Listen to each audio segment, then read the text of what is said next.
আরো আছে।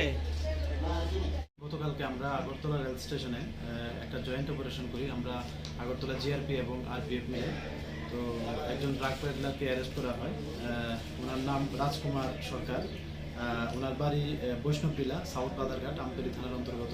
তো ওনার সঙ্গে আমরা 21 কেজি 750 গ্রাম গাঁজা পাওয়া গেছে, মানে 3টা ব্যাগের মধ্যে। তো যথারীতি গতকাল রাত্রে আমরা আগরতলা জিআরপি থানাতে ওনার বিরুদ্ধে একটা এনডিপিএস দ্বারা মামলা নেওয়া হয়েছে। তো আজকে আমরা ওনাকে মহামান্য আদালতে প্রেরণ করছি উইথ পুলিশ রিমান্ড। এবং আমরা এটাও দেখছি যে মানে এই মামলাগুলোর সোর্স এবং এগুলির ডেস্টিনেশন কোথায়, এগুলি আমরা যদিও এখন ইন্টারোগেশন চলছে।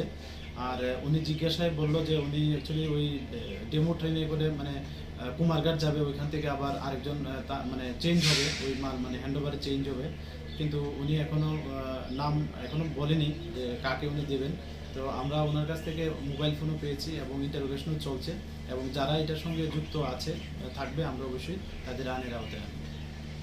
আনুমানিক বাজার মূল্য এগুলি তো মানে যখন ত্রিপুরা থেকে মানে ত্রিপুরার বাইরে যায় তো ন্যূনতম মানে 10,000 টাকা করে কেজি হয়। তো এরকম যদি ধরা হয় তাহলে এগুলির বাজার মূল্য আনুমানিক হবে 2 লক্ষ প্রায় 20,000 টাকার মতো।